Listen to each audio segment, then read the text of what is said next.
இந்த ஆண்டவராக இயேசு கிறிஸ்து இந்த உலகத்தில் வந்து மனித ரூபமாக வந்தார். அவர் வந்த பிறகு பார்த்தீங்கன்னா சிறு வயதுல இருந்து அவர் என்ன பண்றாருங்க, தாய் தகப்பன் கீழ்ப்படிந்து நல்ல ஒரு மனிதனாக வாழ்ந்தார் என்று வேதம் சொல்லுகிறது. அவரிடத்தில் வருகிறவர்கள் அத்தனை பேரும் விடுதலை பெற்றார்கள், சமாதானம் அடைந்தார்கள் சொல்லி வசனங்கள் சொல்லுகிறது. அப்படி யாரெல்லாம் வந்து விடுதலை அடைஞ்சாங்க, எப்படிப்பட்ட நபர்கள்லாம் விடுதலை அடைஞ்சாங்கன்னு சொன்னா இந்த பைபிள்ல நிறைய காரியம் இருக்குது. இதுல வந்து எப்படின்னா பொய் சொல்லக்கூடிய வார்த்தைகள் இதுல கிடையாது. இது வரைக்கும் இந்த உலகத்துல இப்ப இந்த நிமிடம் வரைக்கும் என்ன நடக்க போறதெல்லாம் ஏற்கனவே இதுல எழுதி வைக்கப்பட்டது. இப்ப நடக்கிறது. பூகம்பம் ஆகுனாரு, வானத்து நட்சத்திரம் கீழே விழுனாங்க, இந்த மாதிரி பல செய்திகள் இதுல இருக்குது.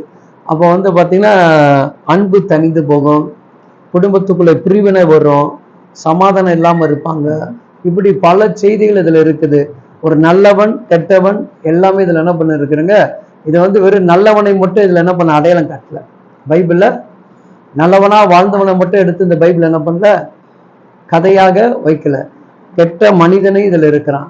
அவன் எப்படிலாம் இதா இருந்தான், அந்த கெட்ட மனிதன் எப்பொழுது கடவுள்கிட்ட தன்னை ஒப்பு கொடுக்கும் பொழுது மாற்றப்படுகிறான் அப்படின்ட்டு வேதத்துல பார்த்தீங்கன்னா ஒரு விபச்சார ஸ்திரீ, அவளை என்ன பண்ணுவாங்கன்னா அந்த ஊரே திரண்டு வந்து என்ன பண்ணுவாங்க, அவ விபச்சாரம் பண்ணிட்டா அவளை என்ன பண்ணாங்க, குற்றம் கூறுவதற்காக அந்த ஊரே ஒன்னா திரண்டி வரும்.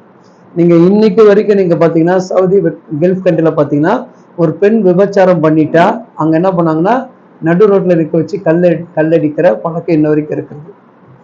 சமீப காலத்துல நான் 2005 அங்க கத்தார்ல இருக்கும் பொழுது இந்த சம்பவத்தை நேரடியாக நாங்க பார்த்தோம். ரொம்ப கொடூரமான தண்டனை, கொடூரமான தண்டனை. ஏன்னா அவங்க தப்பு செஞ்சா தண்டனை கிடையாது, பெண்கள் தவறு செய்யும் போது தண்டனை. அது போல அந்த நாட்களில ஒரு ஸ்திரீயானவள் தவறு செய்து விட்டார்னு சொல்லிட்டு என்ன பண்ணுவாங்க, எல்லா ஜனங்களும் அவளை கொண்டு வந்து இயேசு கிட்ட கொண்டு வந்து ஒப்படைப்பாங்க. அப்ப இயேசு கிட்ட வந்து சொல்லும் போது சொல்லுவாங்க, இவள் பாவம் செய்தா, மோச நியாய பிரமாணத்தின்படி இவள் தண்டிக்கப்பட வேண்டும், இவளை கல்லெறிந்து கொலை செய்ய வேண்டும் என்று சொல்லி என்ன பண்றாங்க, எல்லாரும் ஒருமித்து குரலை கொடுக்குறாங்க. அங்க குரலை கொடுக்குற அத்தனை பேர் இருக்காங்க. அப்ப ஆண்டவர் ஒரு காரியத்தை சொன்னார், எவன் ஒருவன் பாவம் செய்யாத இருக்கிறானோ அவன் முதலாவது என்ன பண்ணுங்க, கல்லெறிந்து அந்த கல்லடிங்க அப்படின்றாரு. அப்போ அங்க இருக்கிறவங்க யாருக்கிட்டே என்ன கிடையாது. இப்ப நம்மளை கேட்டாலும் நம்ம எல்லாம் பரிசுத்தமா இருக்கிறோன்னா, நம்ம பரிசுத்தனா சரீர ரீதிய பரிசுத்தன்றது வேற, வார்த்தையில பரிசுத்தம் இருக்கணும், செயல்பாடுல பரிசுத்தம் இருக்கணும், நடத்தையில பரிசுத்தமா இருக்கணும், பேசுகிற அந்த காரியத்துல பரிசுத்தம் இருக்கணும். ஒருத்தர் நம்ம உண்மை இருக்குது பாத்தீங்களா, அந்த உண்மைதான் பரிசுத்தம். நம்ம பொய் சொன்னாலும் அது என்னன்னு கிடையாது, பரிசுத்தத்துக்கு அடையாளம் கிடையாது. கோபம் கொண்டாலும் இது கிடையாது. இதெல்லாம் இயல்பான குணம் இருக்கணும். அன்பு மட்டும் என்ன பண்ண முடியும், உலகத்தை குடும்பத்தை மாற்ற முடியும். அப்போ ஆண்டவருக்கார எவன் ஒருவன் பாவம் செய்யல அவன் என்ன பண்ணுங்க, முதல் கல்ல எரிங்கன்னு சொல்றாங்க. சொன்ன பிறகு பாத்தீங்கன்னா ஒருத்தர் கூட அங்க என்ன பண்ணாங்க, ஆட்கள் யாருமே இல்ல, எல்லாரும் என்ன பண்ணிட்டாங்க, போயிட்டாங்க. அப்போ அங்க இருக்கிறது யாருன்னா இயேசு கிறிஸ்துவும் அந்த ஸ்திரீயானவள் இருக்கிறாங்க.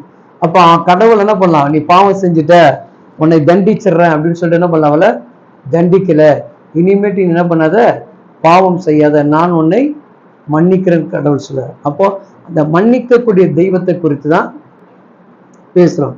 இப்ப நீங்க இந்த பைபிள் என்ன சொல்லுன்னா, உன்னை ஒருத்தன் அடிச்சாலும் அவனை நேசிக்க சொல்லுது, உன்னை ஒருத்தன் அடிச்சாலும் நேசிக்க சொல்லுது. உங்களுக்கு தெரியுமோ தெரியாதுன்னு நினைக்கிறேன், ஒரிசால வந்து ஒரு மிஸ்ரே ஃபேமிலியோட கணவன் மனைவி பிள்ளைகள் எல்லாவற்றையும் என்ன பண்ணாங்க, எரித்து கொலை செய்தார்கள். கொலை செய்தவர் இன்னைக்கு எம்பியா இருக்கிறார், கொலை செய்தவர் இன்னைக்கு ஒரு எம்பி. அப்படி கடவுளுக்காக இங்க வந்து மரித்தவர்கள் நிறைய பேர் இருக்காங்க. அவங்க என்ன பண்ண, நீ ஏன் எரிக்கிற, எதுக்காக எரிக்கலாம், அதெல்லாம் கேட்கவே மாட்டாங்க. அடிச்சாலும் என்ன பண்ணுவாங்க, அடி வாங்கி அவங்களுக்காக ஜெபிக்கக்கூடிய அன்பை போதிக்கிறதா இந்த பைபிள். மற்றபடி ஒருத்தர் துன்மார்க்கிறான்னு அவங்க இது பண்ணிட்டாங்க, அவங்களுக்கு ஏதாவது செய்வேன் சார், நம்ம பழக்கம் தானே, யாராவது செஞ்சுட்டா என்ன பண்ணுவோம், உடனே பதில் அவங்களுக்கு செய்வினை செய்ய போவோம். அப்போ ஏதாவது ஒரு தகுடு செய்வோம், இல்லை ஏதாவது ஒரு கயிறை வாங்கிட்டு வந்து ஒரு எம்சபலத்தை வாங்கிட்டு வந்து எதையாவது ஒன்று நம்ம என்ன பண்ணுவோம், செய்வோம். இங்க வந்து அந்த இதே கிடையாது.